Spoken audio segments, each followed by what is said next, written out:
Vamos a orar un ratito. Querido Dios y nuestro Padre, aquí y ahora te necesitamos, porque tú sabes que poner las cosas que tú has dicho enfrente de mis hermanos es imposible para mí. Pero tú puedes, con tu gracia, ayudarme. Y eso es lo que te pido, Padre, que tanto ellos como yo podamos ser enriquecidos con tu palabra. Entonces, ven a nosotros. Ven, Señor. Amén. Bueno, vamos a recordar que ayer hemos visto sobre la importancia que tiene para que una iglesia sea madura, eso de hacer discípulos. Pero la tarea bien difícil es hacer discípulos, porque vivimos en un contexto, y en el mundo entero probablemente es así, pero mayormente en América Latina, donde nosotros nos cuesta entender lo que es la gracia de Dios, lo que es gratis. Desde cuando uno nace tiene que ganar, y entender el inmenso amor de nuestro Padre, que es un amor incondicional. Es muy difícil, muy difícil. Por eso nosotros desde que oramos estamos haciendo buenas obras. Algunos oran para agradar a Dios, pero el orar en sí mismo no es una buena obra. Pero hemos de entender que hasta ese punto estamos tan grabados. Pero ayer vimos la parte de cómo este Dios se introduce en nuestro mundo para darnos en realidad un choque increíblemente grande de lo que más necesitamos: perdón y el aseguramiento de que somos sus hijos. Y vimos nosotros que Él tenía que bajar para ganar a todos, porque la salvación operada por Jesús es que Él se hizo maldito, y eso significa que bajó hasta lo más bajo para que todos seamos salvos. Hoy día vamos a tratar la parte en que más o menos ustedes han escuchado, yo estoy seguro aquí, y ustedes tienen una viejita abuela que es cascarrabias. ¿Entienden eso de cascarrabias, no? Y por fin el nieto está siempre molestando y la abuela le molesta al nieto, y por fin la mamá dice: hijito, déjale, así ha de morir. Pero esa abuelita va a la iglesia todos los domingos. Déjalo, así ha de morir. Vamos a ver lo que sustenta el pecado hoy día, la simiente del pecado. Vamos a empezar en Romanos capítulo 6. Romanos 6, el versículo 6. Sabiendo esto, que nuestro viejo hombre fue crucificado juntamente con él, para que el cuerpo del pecado sea destruido, a fin de que no sirvamos más al pecado. Sabiendo esto, que nuestro viejo hombre fue crucificado juntamente con él. En otras partes ustedes ven que el acta de los decretos, nuestros pecados fueron puestos en la cruz. Pero en este momento habla de nuestro ¿qué? Viejo hombre. Fue crucificado juntamente con él. ¿Por qué? Porque si ustedes notan en el capítulo 6, versículo 1, la iglesia en Roma decía: pues perseveraremos entonces en el pecado para que la gracia abunde. Y Pablo dice: es que no han entendido que ustedes fueron crucificados juntamente con Cristo. Porque la pregunta de ellos es, como hacen mucha gente hoy día: estos evangélicos solo viven de la gracia, y la verdad es que es tan fácil arrepentirse y ir a la iglesia y llorar y volver de nuevo a pecar. Y la verdad es que no es eso. Pablo está enfrentando ese problema y dice: pero ustedes, cuando quedaron unidos a Cristo en su muerte, Entonces, el versículo 6 dice, sabiendo esto que nuestro viejo hombre. Ahora, es interesante ver en la Biblia lo que es el viejo hombre, o llamemos la carne. Y hoy día vamos a ver cómo ese viejo hombre y esa vieja carne siempre sobrevive aún en la iglesia. Por eso empecé hablando de la viejita. Nosotros tenemos, en nuestro país teníamos, cuando yo era niño, una plaga tremenda que andaba en las calles, en las casas y venía por parte de los animales. En mi país se llama niguas, no sé si han escuchado. Es una infección de una pequeña bacteria que se mete en los dedos de los pies y empieza a infectarlo. Y entonces la tarea de nuestros padres era todo el tiempo sacarnos eso. Pero ellos descubrieron que mientras más sacaban, más se proliferaban. Hasta que empezaron a entender que si no sacan la bolsa, nunca van a dejar de tener niguas. Entonces todos empezaron a sacar la bolsa y a poner en ese entonces querosén. Y el querosén mataba a esta bacteria. Entonces, en la misma forma, a veces nosotros en la iglesia hemos sido convencidos del perdón de pecados, de cuánto Cristo hizo, pero no nos damos cuenta que nosotros ya somos el resultado de una cultura de pecado. Ya hemos crecido en una realidad donde el pecado formó la carne, formó nuestra naturaleza pecaminosa. Y algunos son más fuertes, por eso esta viejita cascarrabias va a ir a la vida eterna con una realidad de no disfrutar de la vida abundante aquí. ¿Por qué? Porque no entendió que de verdad la carne tiene que ser crucificada. Y por eso sigue diciendo el apóstol Pablo en el capítulo 6, si ustedes notan el versículo 11, así también vosotros consideraos muertos al pecado, pero vivos para con Dios. Y el 12, no reine esta carne en ustedes. Y el 13, ni tampoco presentéis vuestros miembros al pecado. Y si ustedes ven el capítulo 7, Pablo se abre totalmente a la iglesia y dice, el pecado que mora en mí. En el capítulo 7 él dice, quiero hacer el bien y termino haciendo el mal. Y llega por fin al 8, y entonces en el 8 abre el telón y muestra la realidad. En el 8 comienza. ¿Cuál es el primer versículo del capítulo 8? Una de las cosas muy importantes para un pastor es saber de memoria el capítulo 8. Porque si sabe el capítulo 8 de memoria, usted va a tener todo el tiempo esas ganas de luchar contra la carne. ¿Qué empieza diciendo el capítulo 8? ¿Quiénes están libres de la carne? Los que están en Cristo. No hay ninguna condenación, pero la carne, vamos a ver que siempre nos condena. Mi propia realidad me condena, me acusa. Porque yo he sido crecido en un ambiente de pecado. Ahora, para entender bien esto del capítulo 8, vamos a remontarnos al Génesis. Y ustedes saben que en el Génesis capítulo 3, la serpiente se acerca y dice, ¿con qué Dios os ha dicho? No comáis de ningún fruto. Y la serpiente sigue argumentando y dice, pues si ustedes comen de aquel fruto, serán como Dios, sabiendo el bien y el mal.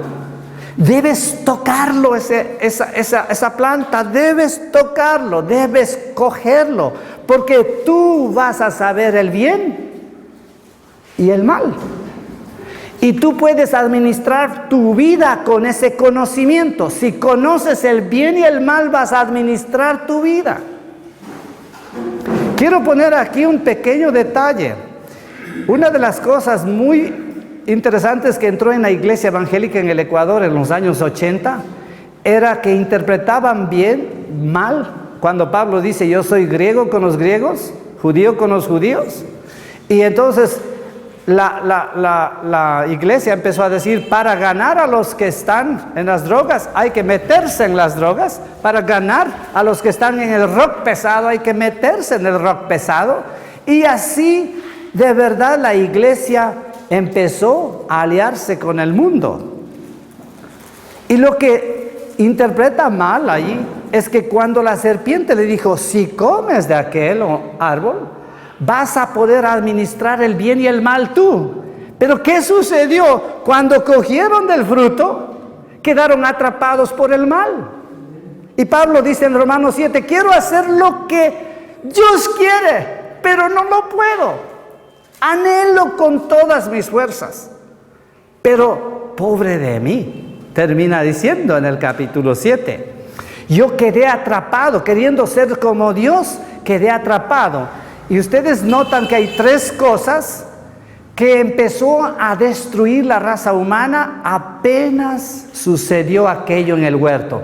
Tres sentimientos que son devastadores. ¿Qué experimentaron una vez que comieron del fruto? ¿Qué cosas experimentaron? La primera cosa es que se escondieron de Dios. La primera cosa que experimentó en el huerto por tocar esto y quedar atrapado por el mal era miedo. El miedo devasta a todas las culturas en el mundo. ¿Qué otra cosa? Quedaron atrapados. ¿Qué otro sentimiento que daña y destruye? Vergüenza. La vergüenza. La vergüenza daña. Uno puede arrepentirse de algo que ha hecho, pero uno no puede arrepentirse de algo que es. Yo puedo hacer muchas cosas malas y la sangre de Cristo puede redimirme. Pero cuando yo soy un accidente, soy un error, soy un fracaso, ¿de qué puedo arrepentirme? La vergüenza destruye y daña, y por eso vamos a ver de dónde sale esto de la carne. La carne es mi anhelo de compensar miedo, de compensar vergüenza, y hay un tercer factor en el huerto del Edén. ¿Cuál era el tercero? La culpa. La culpa. Ustedes saben que empezaron a echarse la culpa el uno al otro. Y la verdad es que siempre tratamos con la culpa. Y a veces la gente queda liberada de la culpa. Pero ¿sabe qué? No queda liberada de la vergüenza. Y muchas iglesias no enfrentan este problema de que todos venimos a la iglesia con un grado de vergüenza. Yo les conté ayer de mi bicicleta, ¿se acuerdan? Era vergüenza. Y la verdad es que cuando nosotros hemos experimentado todo esto, Dios diseñó a la familia para que la familia los lleve el amor incondicional en primera instancia a los seres humanos. Por eso es tan interesante ver que desde que aparecieron las guarderías en mi país hay más desastre. ¿Por qué? Porque las mamás ahora a veces vienen a mi oficina una pareja y me dice, pastor, vamos a casarnos, pero no sabemos con quién vamos a dejar a nuestro hijo cuando nazca. Entonces, este es un paradigma normal ahora, una idea normal. ¿Dónde vamos a dejar a la guagua? Imagínense que Dios diseñó la familia para que en los 18 primeros meses de edad el niño reciba. La tarea principal de un infante es recibir. Ustedes van a ver que un infante no tiene que dar. Cuando una mamá descubre que a los abuelos, a los visitantes, el hacer ciertas cositas, el bebé lo hace más agradable a los demás, y no se dan cuenta que a veces el bebé dice, haz ojitos de nuevo, mijito, haz ojitos de nuevo, mijito. Y si uno se mete en un bebé a ver, él está bien para hacer ojitos 1, 2, hasta 3 veces, pero si hay 5, 6, 10 es un maltrato. Porque su tarea principal es recibir amor. Eso diseñó Dios a la familia para recibir el amor incondicional. ¿Qué transmite los ojos de la madre a un bebé? El amor incondicional de Dios. Él no puede entender la muerte de Cristo, pero los ojos de la madre transmiten el amor incondicional de Dios. Y tantos jóvenes inseguros están creciendo hoy. ¿Por qué? Porque se inventaron las guarderías. Así de sencillo.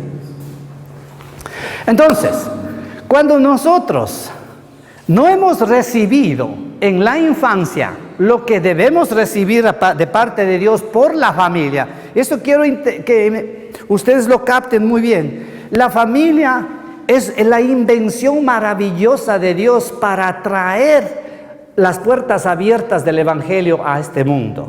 La familia. Si la familia hace bien su trabajo, el Evangelio va a correr.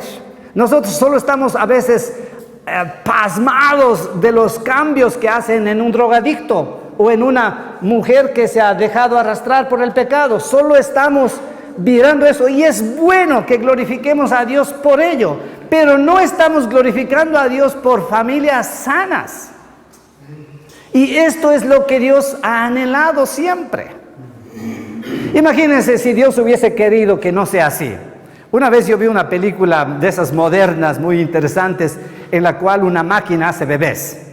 Ustedes saben que hay de todo ahora en las películas. Entonces esa máquina hacía bebés, obviamente con todas las de ley, con las espermas, con los óvulos y todo, salían los bebés. Entonces, y a los 3 meses esta era la tarea, a los 6 meses esta era la tarea, a los 9 meses esta era la tarea. Y estas personas, ¿qué podrían entender el Evangelio?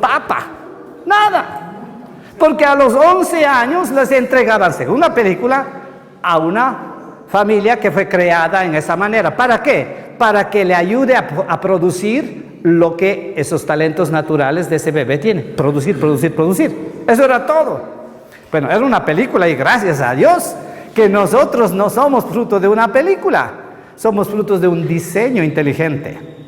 Y esto es lo más maravilloso. Dios quiere que nosotros empecemos a entender hoy qué es el poder de la carne.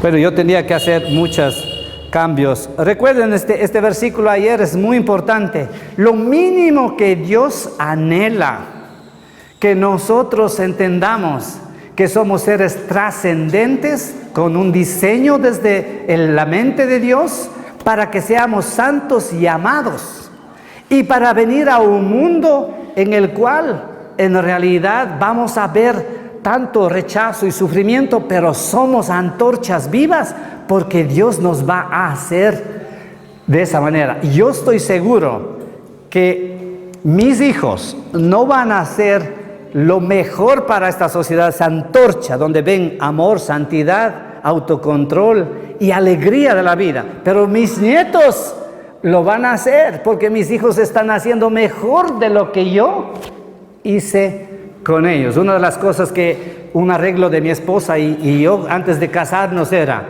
ella era profesional, ganaba aún más que yo, pero yo me fui y le dije, yo voy a casarme y anhelo casarme, pero hay una cosa que tienes que saber, que si tú te casas conmigo, yo quiero una esposa y madre, no quiero una profesional. Ella se asustó, empezó a sentir rechazo, y entonces ya tuvimos unas 2 o 3 semanas de dialogar sobre esto. Ella estaba empezando en la vida cristiana, yo tenía que esperarle un poco más, pero por fin ella dijo, ya me caso contigo. Pero cada vez que nacía un bebé, ella lloraba, porque todo su sueño era ser profesional. Ella no podía dejar su sueño. Lloró cuando nació la segunda hija. Y yo decía, ¿pero por qué lloras? Yo realmente no lo comprendía. Es que se me va todo lo que yo he planeado para mi vida. Pero cuando nació el tercero también lloró. Pero antes del cuarto, yo no sé qué era lo que pasó. Yo no recuerdo muy bien, les voy a ser franco, si era antes del tercero o cuarto, pero llegó con una alegría rebosante y esta no era mi esposa. Era una alegría increíble, estaba solamente en la cola para pagar de la luz. Y llegó con una alegría que yo no podía decir. Bueno, yo decía, cálmate, cálmate, ¿qué es lo que pasa? ¡Quiero ser mamá! Imagínense, yo estuve para llorar. ¡Quiero ser mamá! ¡Ahorita! Entonces, no es fácil. Fuimos formados. La única cosa para que ella se sienta que es válida era su profesión. Lo único que le hacía sentir un ser con trascendencia y con propósito era ser profesional. Y les cuento que es una muy buena profesional, yo no tengo la menor duda. Si ella hace las cosas técnicas, lo hace, para decirlo con toda realidad, 100 veces mejor que yo. Mucho mejor.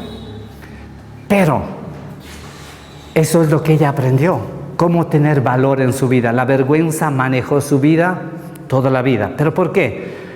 ¿Cuál es el hogar de mi esposa? Muy diferente al mío.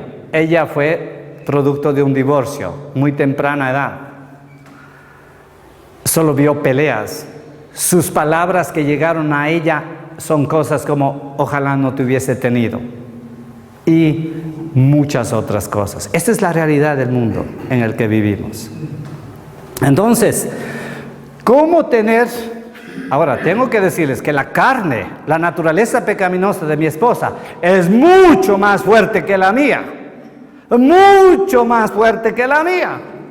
Yo tengo que trabajar durísimo. Y sigo haciéndolo. Porque ella es manipuladora. Ay, ojalá que ella esté aquí.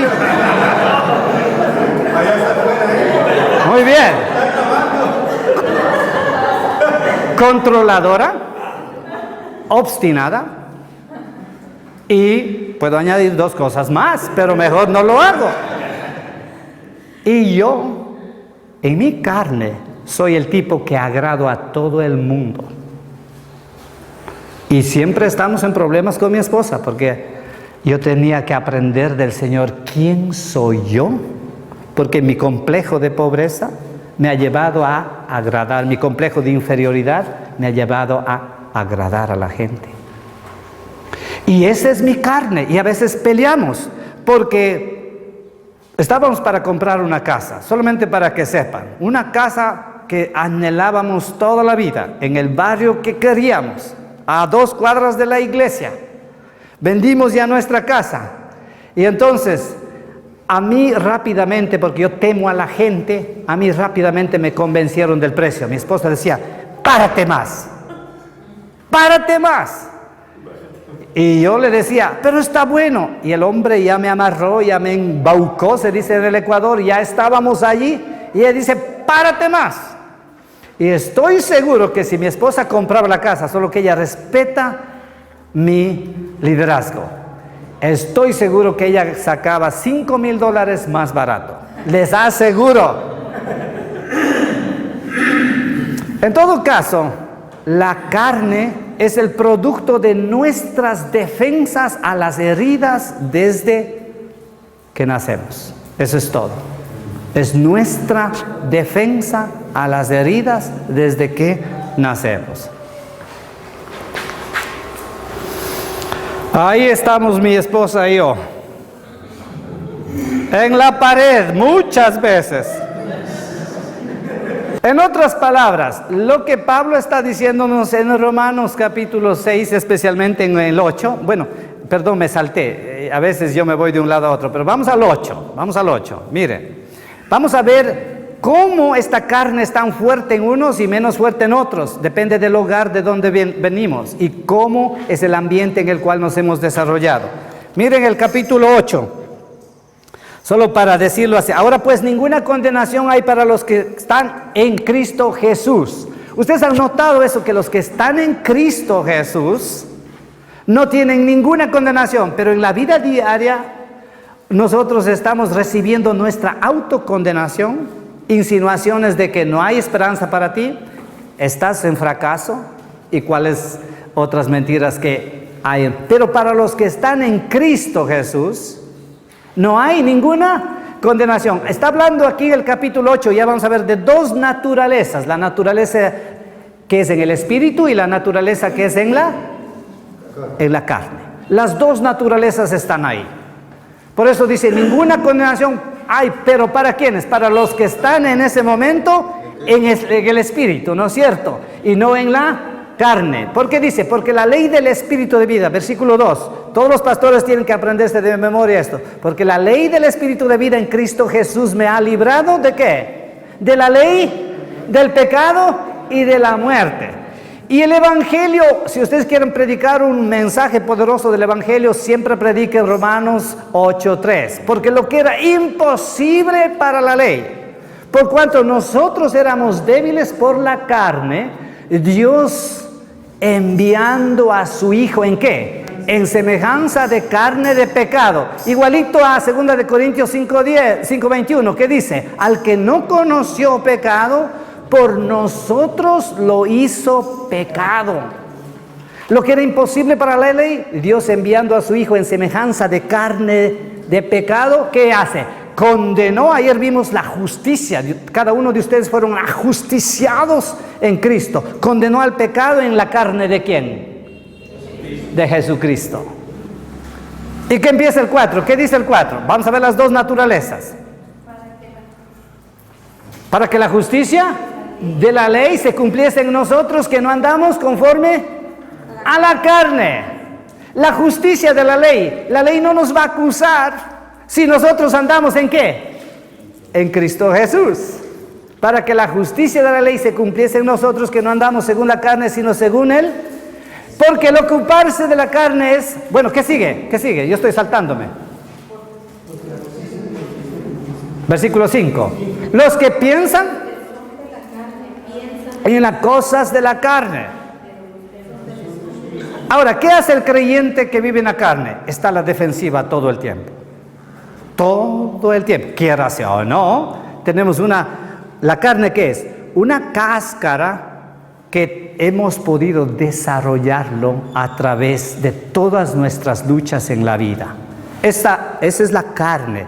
Otras palabras se llama mi individualidad. En otras palabras se llama mi derecho a mí mismo. En otras palabras se llama mi ego. Aunque esa palabra no es muy clara para nosotros, pero sí podemos identificarla con mi derecho a mí mismo. Lo que yo quiero hacer, lo que es mejor para mí. Y la verdad es que es igualito a lo que Satanás dijo a la serpiente dijo a la mujer. Ustedes serán como Dios, ustedes van a gobernar. En lo que la serpiente no se equivocó, eso es una cosa.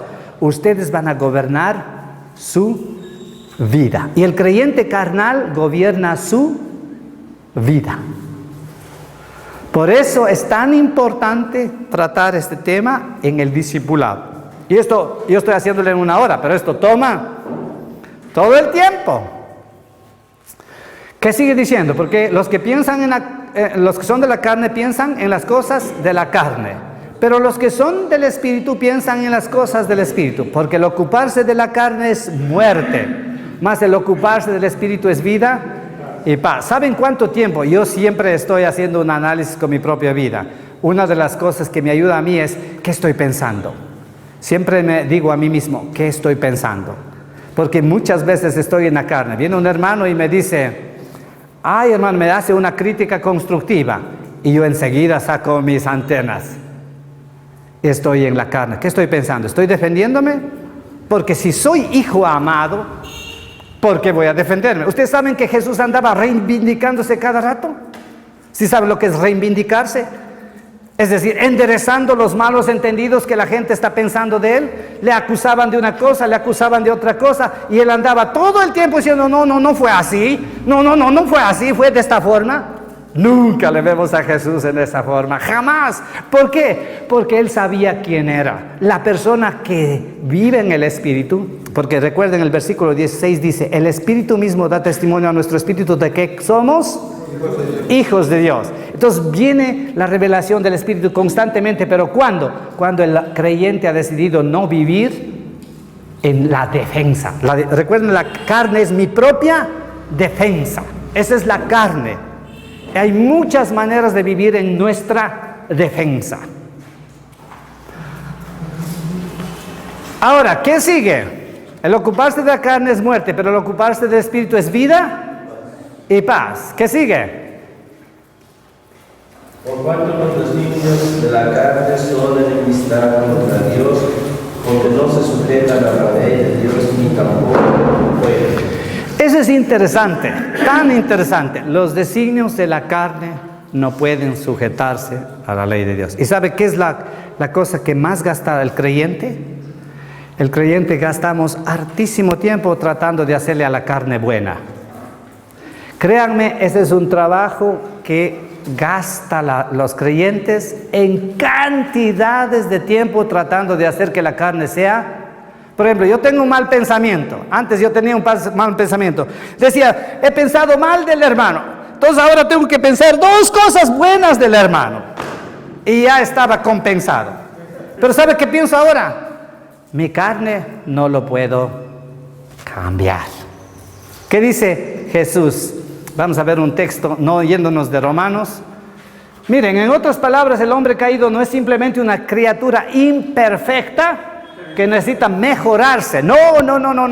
Nadie, si un creyente viene aquí para ser un gurú, el gurú está medita para ser mejor. Pero el creyente no. Es un rebelde que debe de poner sus armas, rendirse, pedir perdón, darse cuenta que ha escogido el camino equivocado. Cada momento Dios nos llama al arrepentimiento, cada segundo. Por eso el Señor Jesús nos contó esto, porque la carne no puede mejorarse. ¿Alguien puede leer eso en voz alta, por favor? Pero vendrán días cuando el esposo les será quitado, y entonces en aquellos días ayunarán. Nadie pone remiendo de paño nuevo en vestido viejo. De otra manera, el mismo remiendo nuevo tira de lo viejo y se hace peor la rotura. Y nadie echa vino nuevo en odres viejos. De otra manera, el vino nuevo rompe los odres y el vino se derrama y los odres se pierden, pero el vino nuevo en odres nuevos se ha de echar. ¿Ustedes han notado que siempre estamos intentando, al menos, que la revelación que encontramos en la palabra de Dios convenza a mi propia carne? Pero lo de Dios va a lo de Dios. La revelación de Dios va a la naturaleza de Dios en nosotros. ¿Qué es? El Espíritu de Dios. Y de ahí empieza a trascender a nuestros sentimientos, a nuestra mente, a nuestra voluntad. Una de las cosas más maravillosas en el Evangelio es que Jesús no es de aquellos que vienen y oran y los sana así, ¡boom! No, Jesús lo primero que hace es afecta la voluntad del ser humano. Recuerden, muchos de los milagros de Jesús era: ándate donde los sacerdotes, preséntate allá. Estaba afectando ¿qué? Su voluntad. Muy pocas veces el Señor, y vamos, bueno, no tengo tiempo para explicar eso de los milagros que era directamente. Pero al hombre de la mano que tenía polio o mano seca, que llama la Biblia, ¿qué le dijo? Extiende la mano. El Señor no quiere que nosotros dejemos de entender que su poder solo se logra en aquellos que lo obedecen. Es decir, primero viene la obediencia y de ahí viene el poder. Pero nosotros queremos siempre al revés. Primero el poder para luego obedecer. Y esto no es así. Y por eso es muy importante que nosotros sepamos esto, que no vamos a encontrar esa revelación en nuestra carne, pero sí a nuestro espíritu. Y por eso el vino nuevo se ha de echar en odres nuevos, porque de no sirve. Mejorar al ser humano no es la meta de Dios, es cambiarlo. ¿Y qué significa cambiarlo? Vivir en el Espíritu significa que no es que dejo de estar acusado por mi naturaleza pecaminosa, pero yo vivo ahora en el poder de Cristo. Como les digo, si yo tengo un mal pensamiento sobre el hermano, en realidad lo dejo que se vaya, pero no dejo que haga nido en mi cabeza. ¿Ustedes recuerdan una de las frases más lindas de Lutero? Lutero habló sobre qué hacer con los malos pensamientos, ¿recuerdan? ¿Cómo era? Revolotean en mi cabeza los pájaros, pero no dejo que haya ninguno. Exacto, y Romanos 6 dice, no reine, no presentéis vuestros miembros, etcétera, etcétera. Esa es una tarea nuestra. Cristo ya hizo todo, pero nuestra tarea es no vivir en la carne.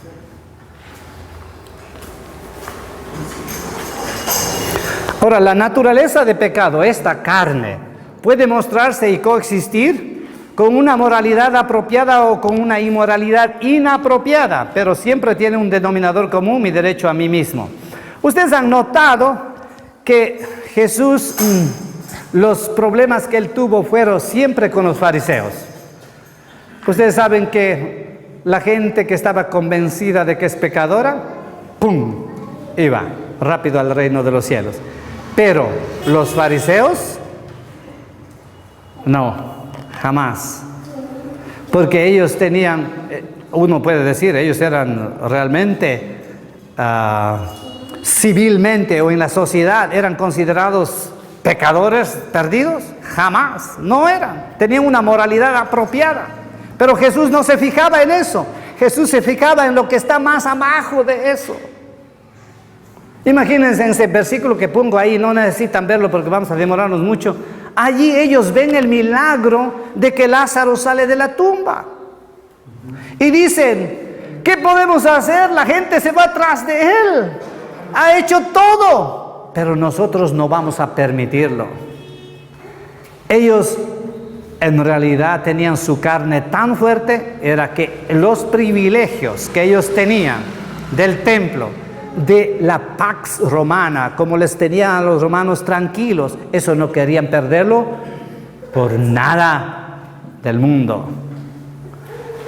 Entonces ellos eran expertos en vivir en su carne.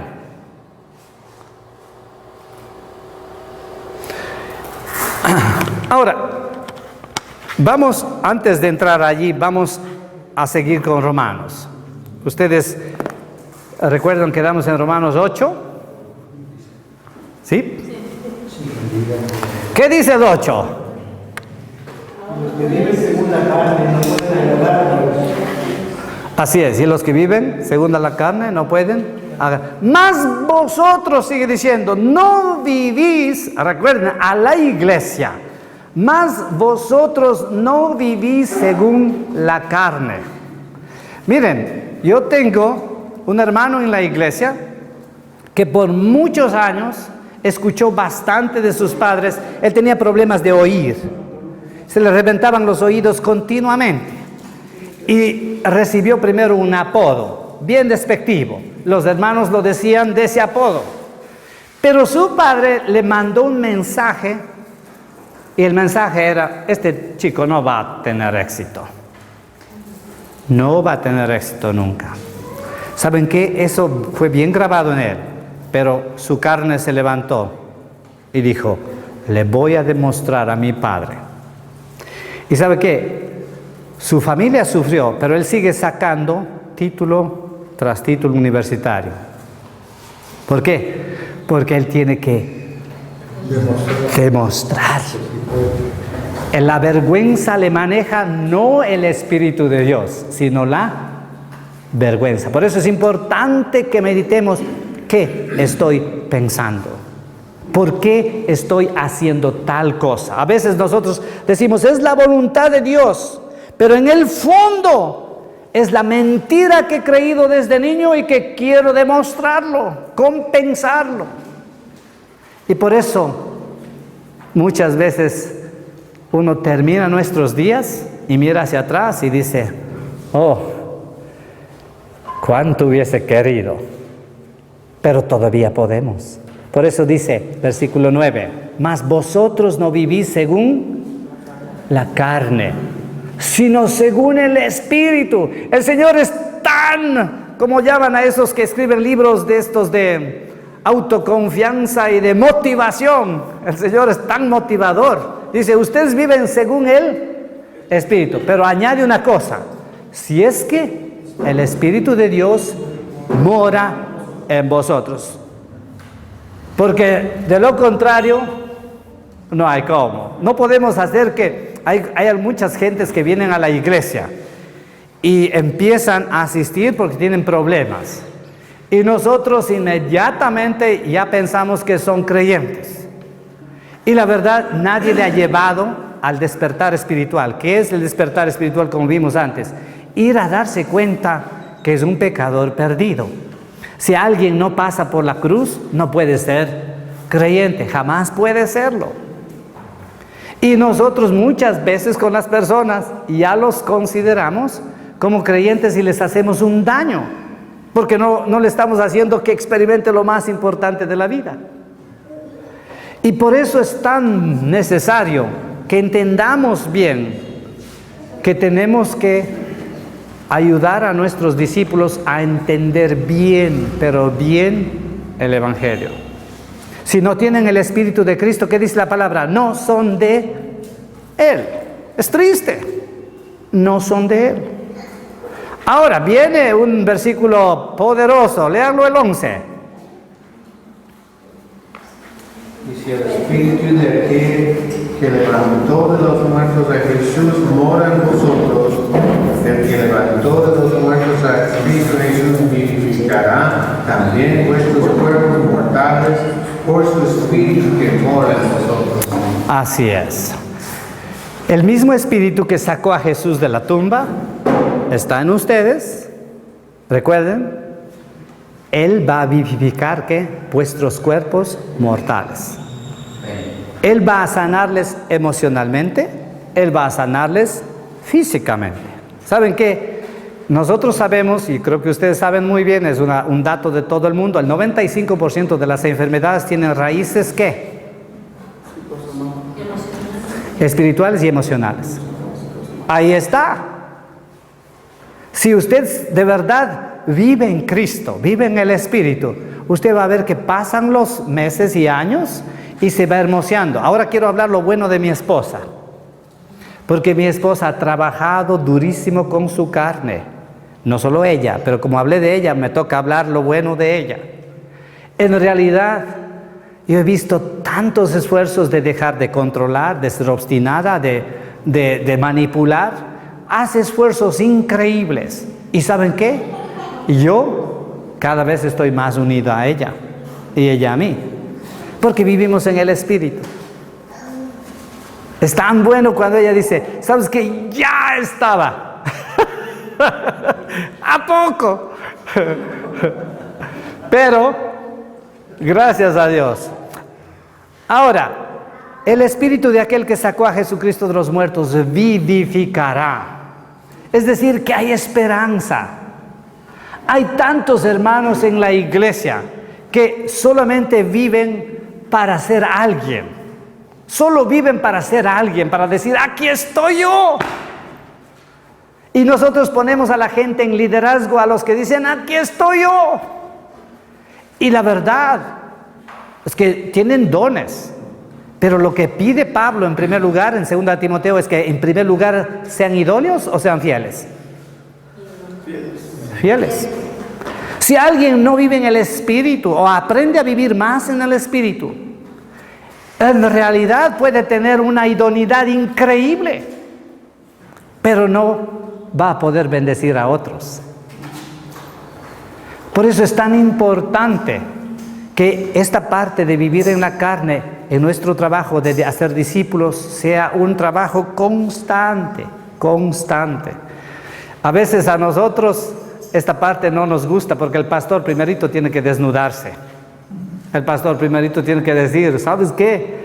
Yo prediqué hoy día y me sentí tan mal porque una señora me dijo al salir, pastor, pero usted debía mencionar eso también. Solo eso ya me afectó. Imagínense. Entonces yo tengo que decir, ¿sabes qué me afectó? Porque no puedo todavía sentirme hijo amado, aunque venga una crítica. Una de las evaluaciones más lindas para que ustedes Practiquen esto de escuchar. 16. El Espíritu mismo da testimonio a nuestro espíritu de que somos hijos de Dios. Es practicando Mateo 6:6. Esa es mi bandera de mi vida. Y no, ustedes van a aprender de memoria. Y tú cuando ores, entra en tu cuarto, cierra la puerta y ora a tu Padre. Cada pastor que puede deleitarse, no cumplir está bajo la ley. Tengo que hacer mi devocional y cumplirlo. Eso no lo es un deleite. Al principio no es un deleite, pero yo recuerdo muy bien, yo tuve un gran privilegio de tener un papá fuerte. Y la verdad es que recuerdo una vez los perros me seguían y ya estaban cerca de mí. Y yo estaba temblando. Y lo único que hubiese querido ver es que al salir la loma estaba mi papá. Porque aunque venían 8 perros, mi papá nunca tenía, al menos yo creía eso, pero de verdad era un bueno, no, era bravo el hombre. Pero me daba tanta seguridad solo estar mirándole a mi papá, aunque haya 8 perros, no me importaba nada. Aunque me muerdan, no me importaba, porque me faltaba 10 metros y él me agarraba. Y eso es lo que pasa cuando uno practica Mateo 6:6. Porque es el privilegio que tienen los hijos. En cambio, los que son activistas en la iglesia pasan trabaja y solo viven en la ley. Y terminan el día haciendo un mundo de cosas y no han sido sensibles, no han podido ver las necesidades más prioritarias de su iglesia, no han podido ver que su familia está sufriendo, no han podido ver nada, porque han tenido que cumplir.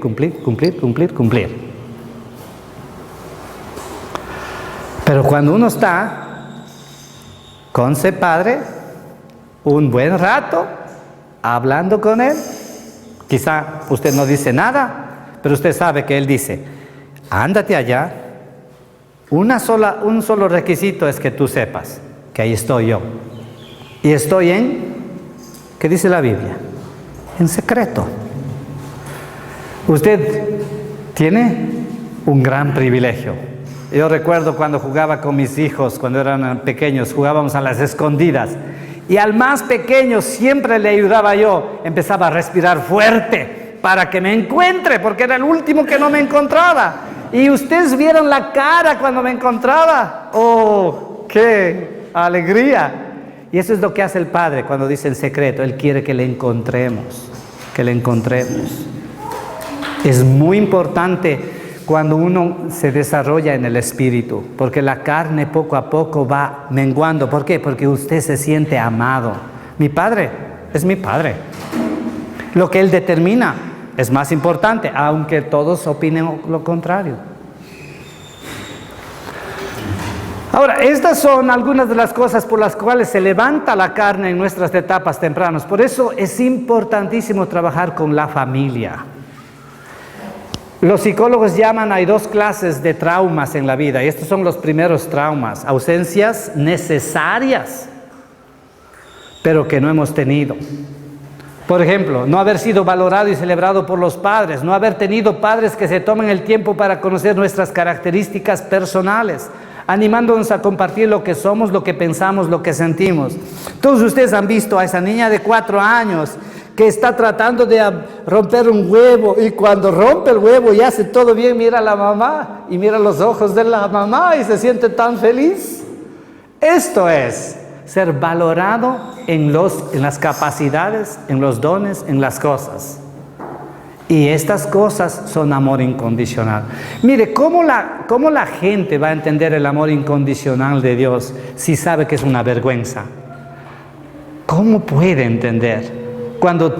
Cuando debía recibir los 18 primeros meses, según todos los expertos, se desarrolla en el cerebro una cosa que se llama el centro de gozo. No lo llaman los científicos el centro de gozo, sino, se me va ese nombre, pero olvídenlo ustedes.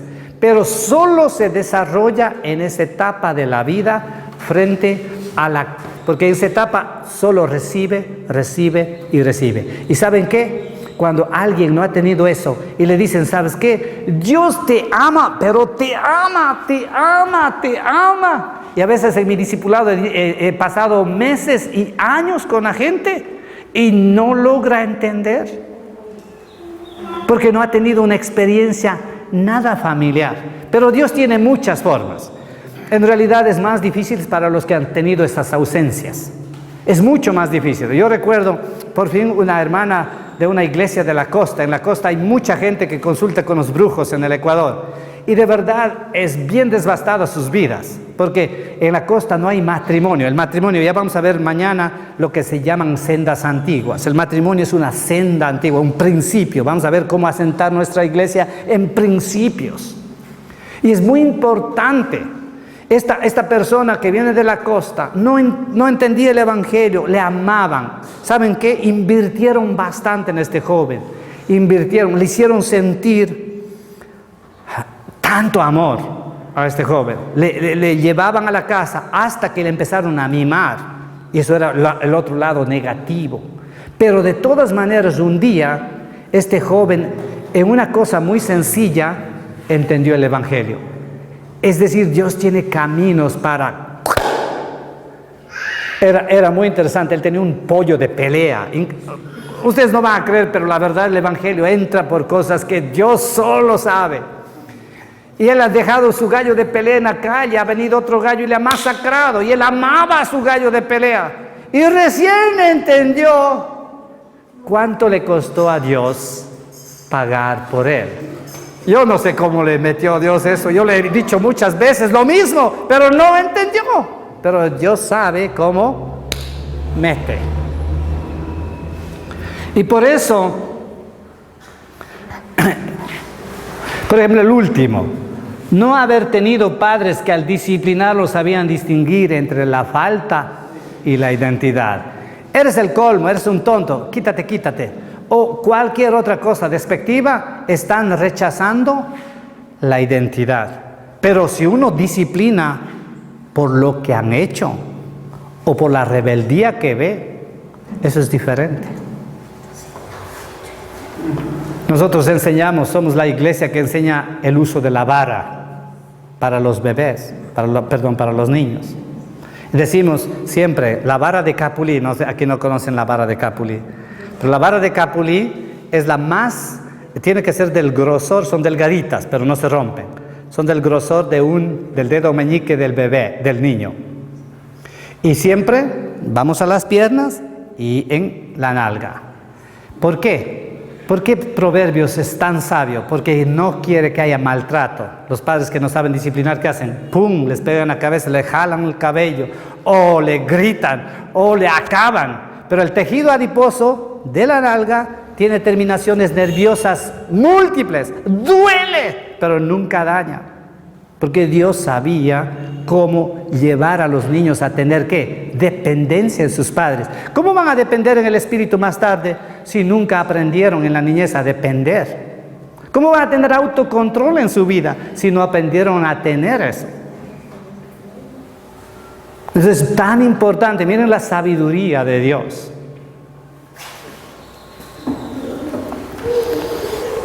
Ese es el último.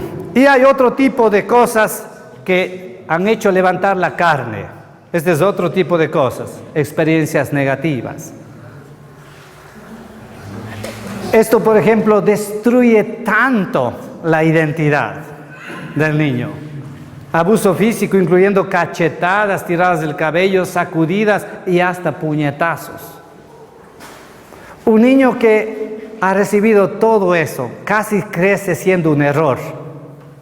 Y nunca piensa que merece ser amado, porque nunca aprendió que es una criatura de Dios amada, porque las experiencias le dicen lo contrario.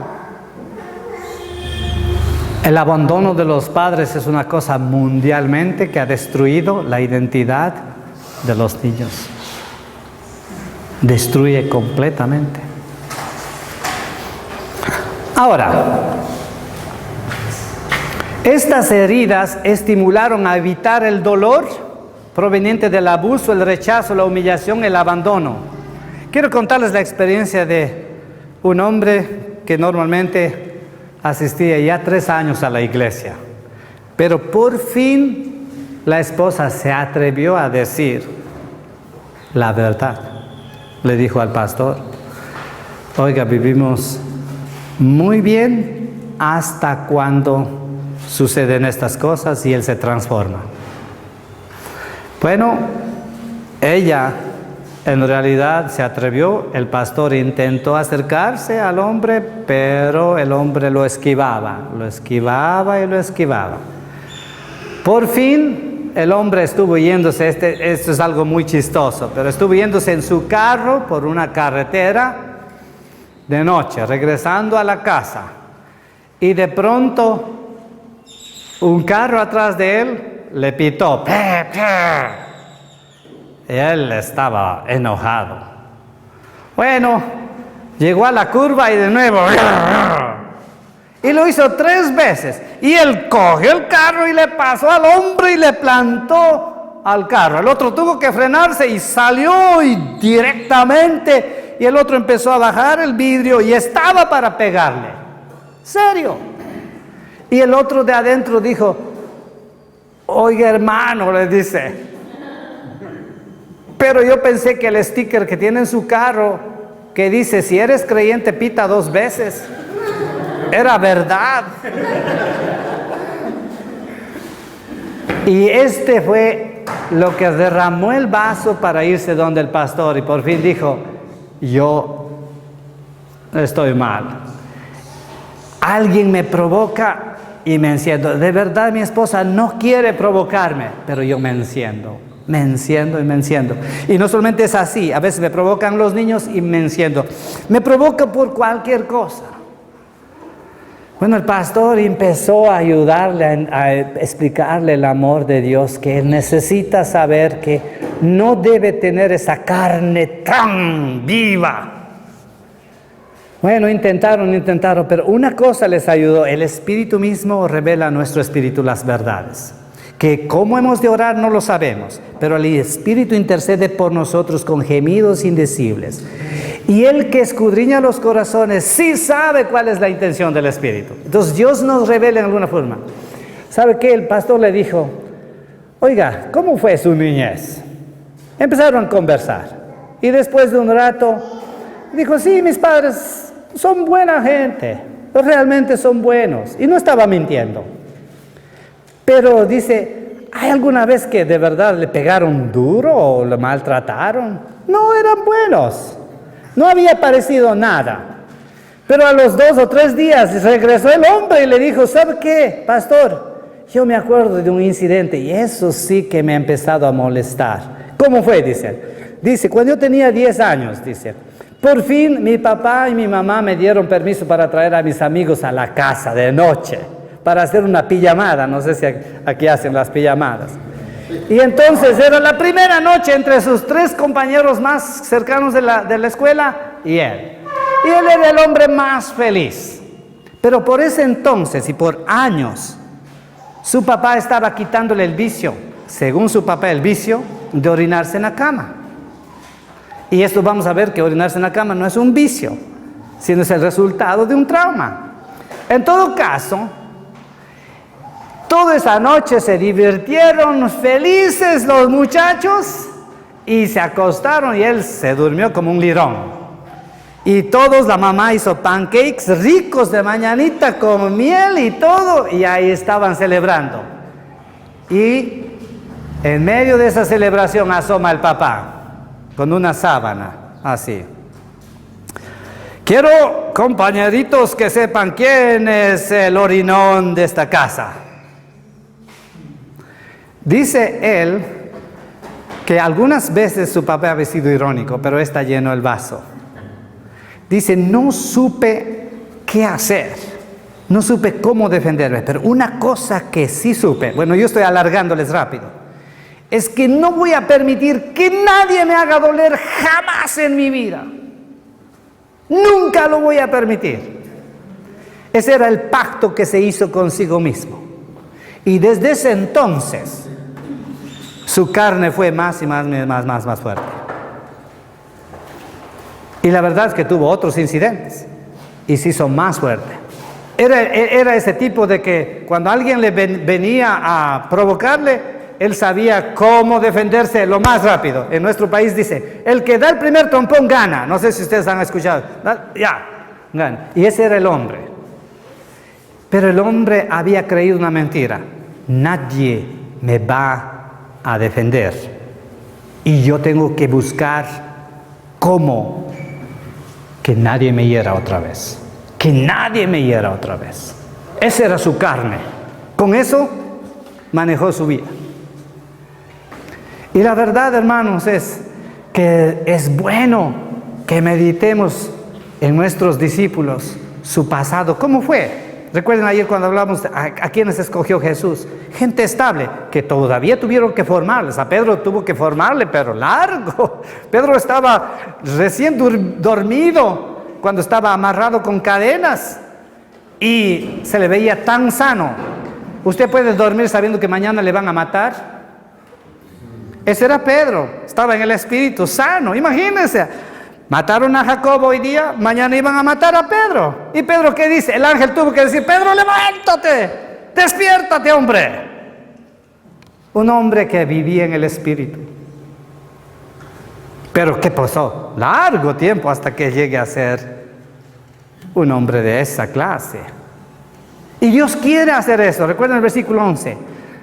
El espíritu que sacó a Jesucristo de la tumba vivificará vuestros cuerpos mortales. Pero tenemos que trabajar con eso. Y como les dije ayer, trabajemos en nosotros primero. En su ministerio.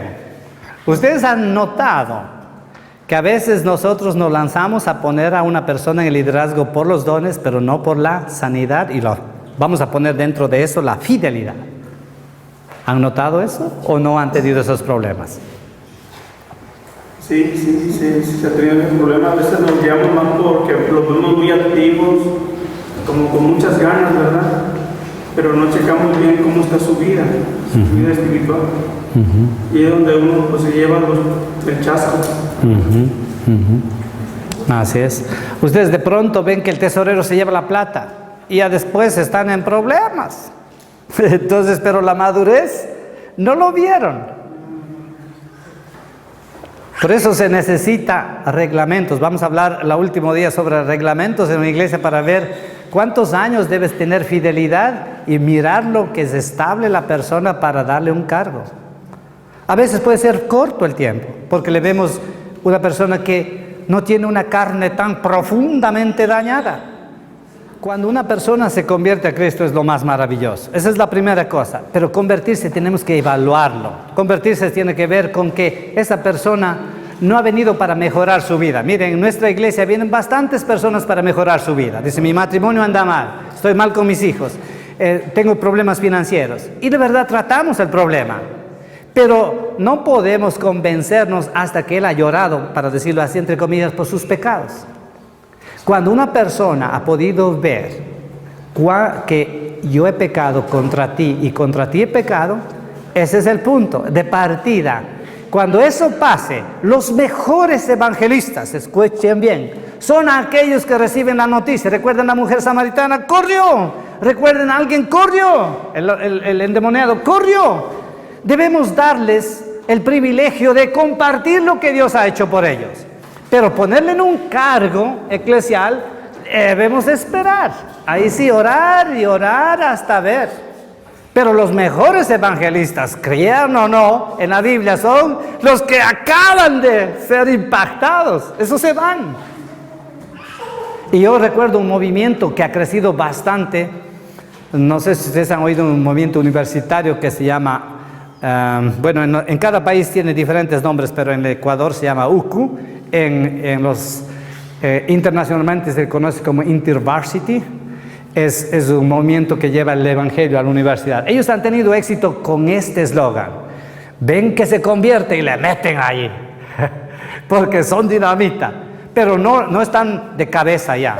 Por ejemplo, María Magdalena no podía estar de cabeza inmediatamente. Tenemos que entenderlo. ¿Por qué? Y la verdad es que Dios quiere que oremos. Mire, nosotros tenemos como creyentes las dos naturalezas, el espíritu y la carne. Sabemos, al principio no podemos distinguir las dos, eso es muy normal, pero sabemos que mientras vamos creciendo, el Señor nos va llevando a distinguir cuándo estoy en mi carne y cuándo estoy en el espíritu. Por ejemplo, para decirle así, un predicador nuevo, yo siempre digo a los que van a predicar la primera vez, si ya empiezas a hablar de nuevo una cosa y otra cosa y otra cosa, páralo, porque vas a estar en tu carne. ¿Por qué le digo eso? Porque tiene vergüenza, ya no sabe cómo resolver el problema y empieza a hablar y a hablar y a hablar. Entonces, mucho mejor volver al espíritu. Muchas veces, ustedes saben, el discurso más grande en la historia fue de Golda Meir. No sé si han escuchado de Golda Meir, la primera ministra de Israel hace muchos años. Y entonces era la posesión de ella como primera ministra, la segunda vez. Y ustedes saben los discursos largos y tendidos, y había el discurso de tal persona, de tal persona, de tal persona y de tal persona. Y por fin dice, y ahora la madre de la patria. Y todos se paran así. Pero Golda estaba examinando cómo estaba el auditorio. El auditorio ya estaba durmiéndose, cansada, agotados, frustrados. Porque no esperaban que los 10 personas antes de él van a ocupar 5 horas. Entonces ella se para y dijo este discurso: hijitos, a dormir. Eso pasó a la historia. Véanlo en el YouTube, en lo que sea. Hijitos, a dormir. Porque era una mujer que entendía la realidad del ser humano y les amaba. Entonces, no podemos al principio notar cuando estamos en la carne, pero poco a poco, porque los que están en la carne están acusados, pero los que están en el espíritu están libres. Y tenemos que realmente llevar primero a nosotros mismos a saber qué estoy pensando, cuándo estoy en mi carne. Créanme, yo estoy de las 24 horas, 23 horas en mi carne. Bueno, no voy a decir que es una regla, pero estoy bastante en mi carne. Pero esa hora es bastante. Pero les voy a decir otra verdad. Si yo estoy con mi Padre Celestial, cada día, gozándome de la presencia de Él, Él enfoca las tareas principales de nuestro ministerio. Él sí enfoca las tareas principales. En vez de estar gastando en una cosa, Él nos puede hacer productivos. Y a lo mejor es al revés, ese día, 23 en el espíritu y 1 en la carne. ¿Qué es lo que Dios anhela? Decirle es que cuando usted está con su Padre, es bien sincera con su Padre. Y su Padre lo empieza a mostrar. Usted no va a cumplir. ¿Qué es, en medio de qué viene la enseñanza de Jesús de la oración? En medio de cómo hacían los fariseos las oraciones y cómo hacían los gentiles las oraciones. Ustedes saben cómo hacían los fariseos. Se paraban y decían un mundo de cosas. Y los gentiles un poco de repeticiones. Y Jesús dice, pues entre ustedes no debe ser así. Entre ustedes deben saber que me tienen a mí. Y vienen donde mí para estar conmigo. No dicen para decir un mundo de cosas.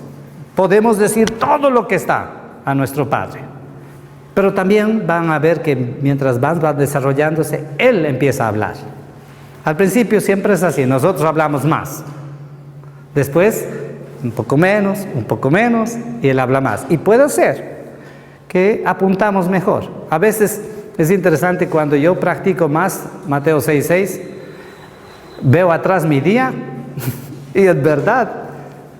Me pareció que sabio es Dios. Yo hubiese estado haciendo otras cosas. Obviamente en mi trabajo ministerial, pero es igual en cualquier trabajo. Cualquier trabajo. Hermano, ahora, nos damos cuenta cuando estamos en la carne, como dijo. Ahora, ¿cómo nos damos cuenta que estamos en el Espíritu?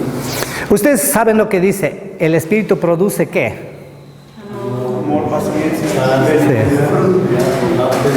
Sí, pero básicamente en Romanos dice vida y paz. ¿Qué es vida? En realidad, nosotros tenemos que saber que vida solo se compone de dos ingredientes, lo que es vida. El que tiene al Hijo tiene la vida, el que no tiene al Hijo no lo tiene. La vida se compone de quién soy y para qué estoy. Eso es vida. Si yo soy amado y no estoy tratando de defenderme o de mostrar o de lo que sea, estoy viviendo.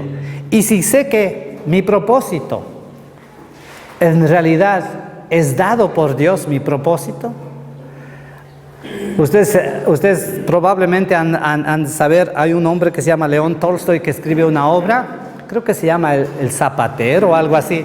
Pero había un zapatero en todo Petersburgo que tenía en el sótano la zapatería y en la vereda es la acera, ¿no es cierto? Vereda tenía una ventanita. Y entonces él cada vez que ya estaba aburrido de hacer sus zapatos miraba la ventana, dice, ¿de Jacobo? De Jacobo, mío. De Jacobo, mío. A veces pasaban 3 personas con sus zapatos y a veces pasaban de Jacobo, del otro zapatero de Petersburgo, con sus zapatos. Entonces él siempre sabía que su trabajo tiene un propósito dado por Dios. Siempre era contento de que ahí van mis zapatos. Él vestía a su pueblo, él protegía los pies de su pueblo. Entonces eso es el propósito. Cuando uno tiene vida y tiene paz, está en el Espíritu. Pero vida es saber quién soy. ¿Se acuerdan que Jesús sabía quién era? Ustedes vean Juan 13, pero no necesitan ahora. Juan 13, antes de lavar los pies de los discípulos, dice en el versículo 3, sabiendo Jesús que el Padre le había dado todas las cosas y sabiendo de dónde venía y hacia dónde iba, hace cualquier cosa. No hay trabajo malo, para decirlo así. Él vivía, tenía vida y tenía paz, como dice la palabra de Dios. ¿Quién estás tan contento consigo mismo y con el propósito de Dios? Realmente vive en el Espíritu. Entonces, vida y paz. Vida y paz. En cambio, carne, temor. Por ejemplo, hay algunos que dicen normalmente en mi iglesia, dice, pastor, orará, se va mi hija, no sé qué va a pasar. Normalmente todos sabemos esto. Y algunas veces dice, pastor, ayúdame a orar. Y yo lo primero que digo es, oiga, tenemos un Dios que dice que tiene contados los cabellos de su hija. Y de verdad, ni un pajarito cae al suelo. ¿Cree usted? Entonces, lo primero es que tratamos de darle, ¿qué? Fe. Si usted tiene fe, primero lo que Dios va a aplaudir en usted es que usted confía plenamente en Dios. Pero si tiene oraciones de esas atrancadas que dice, Padre, por favor, cuida, ¿qué estamos? Con cero confianza. Cero confianza. Eso no es vivir en el Espíritu, sino vivir en la carne. Usted sabe que las emociones fluctúan. Y si uno confía en la palabra no fluctúa. Pero las emociones siempre van a fluctuar. Y por eso, los sentimientos son el resultado de la obediencia. Si usted, por ejemplo, vive amando, usted va a tener buenos sentimientos. Pero si usted primero quiere los sentimientos y no aplicar el principio, en realidad, por ejemplo, hay veces que la gente no se siente bien, pero tiene que decir cosas, pero sabe que su padre lo respalda porque está en la verdad. Entonces, aunque sus emociones vengan más tarde, por ejemplo, a veces yo tengo que decir algunas cosas feas a la gente y después que lo digo yo no me siento bien, pero llega la noche o llega mañana y el Espíritu de Dios me revela y me dice, pues tú hiciste lo correcto, revela que soy su hijo. Porque yo estaba seguro que era lo correcto. Pero las emociones vinieron al siguiente día, ¿verdad? Diciendo, bien hecho. Muchas veces cuando yo predico, mi crítica más fuerte es mi esposa. Y a veces no quiero preguntarle a mi esposa porque ya viene la crítica fuerte. Pero ella, cuando me da la afirmación, y yo estoy tan feliz, pero más feliz, porque de verdad sé que ella me habla la verdad. Entonces las emociones no tenemos que confiar. Muchas veces la gente dice, porque ya estoy ungido del Espíritu, porque tengo emociones, está pensando en sí mismo, no en los demás. El amor es pensar en los demás. Por eso Pablo dijo, si tienes don de lenguas, anda a tu casa. Ahí diviértete. Y es bueno, no está mal, pero ahí gózate. Pero aquí, piensa en los demás. Tienes que edificar a todos ellos. Entonces, no necesariamente es un síntoma del Espíritu. El aspecto del discipulado es tan importante de que en la desesperación de un pastor a veces no puede distinguir el discipular y el formar líderes al mismo tiempo. Y en eso pues van a venir personas idóneas, como decir, con sus talentos de música o de predicación. Inmediatamente ya lo ponen en un papel de liderazgo. Y yo conozco muchas iglesias, en la mía principalmente, cuando estaba trabajando como pastor, no podíamos distinguir, era bien difícil, por decir, la alabanza con el show, ¿no? Y muchas veces, porque son idóneos, los ponemos, como decir, para músicos, pero 0% en cuestión de testimonio. Así es. ¿Nos podrías hablar, hermano, un poquito sobre cuál sería nuestra tarea principal para no salirse de ese, no cruzar esas barreras? Bueno, comenzaré diciendo, por los frutos lo conoceréis. Entonces, si no manifiestan frutos estos jóvenes, de que realmente saben cuidar de sí mismos al menos, es decir, saben hacer tareas para cuidar de otros, siempre el trabajo manual nos va a dar bastantes ideas de cómo está en su madurez. Ustedes saben que un niño solo está hecho para cuidarse a sí mismo, pero un adulto tiene que aprender, especialmente antes de casarse, aprender o haber experimentado y a cuidar de otros. Si estos jóvenes son buenos, pero no saben cuidar, por ejemplo, si no hacen bien la limpieza de la iglesia o una tarea adicional o algún encomendado de algún tipo, no debemos ponerlos en el liderazgo, aunque tengan los buenos dones en esa área. En nuestra iglesia tuvimos, ya le doy la palabra, tuvimos una experiencia de ese tipo y habíamos caído, podría decir, cometido muchos errores en eso. Y una de las cosas que ayudó en nuestra iglesia, un día decidimos vender la batería. Los jóvenes estaban asustados. Y la verdad es que tenían razón. Pero nosotros decimos, la gente aquí no canta porque la batería va más arriba que las voces. El deleite de cantar se acabó. Porque esos jóvenes fueron puestos ahí, no en su madurez, para el show. Una de las cosas que debe tener toda iglesia es trabajo para jóvenes. Y nosotros tenemos algunas cosas para los jóvenes. Por ejemplo, tenemos un ministerio que si alguien quiere construir una casa, entonces hacemos mingas para ir. Mingas es todos juntos a trabajar. Entonces, si estos jóvenes van a las mingas, nos están mostrando algo, están trabajando duro. Y tenemos otro tipo de ministerio, cortar el césped y hacer muchas otras cosas. Venir y trabajar en la iglesia. Es muy importante pintar, si hay que pintar la iglesia 5 veces, mejor pintarlo, pero vamos a ver su fidelidad, la limpieza y todo lo demás. Eso sería bueno, tener cada iglesia algo para que muestren los frutos del Espíritu. Bueno, pensar en el Espíritu es vivir la palabra, más que saber la palabra. Por ejemplo, ustedes a lo mejor se quedan impresionados que yo sé Romanos 8.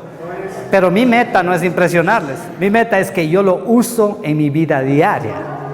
Entonces, saber la palabra es importante, pero vivir la palabra es lo más importante. Si nosotros podemos vivir en obediencia a la palabra, estamos viviendo en el Espíritu.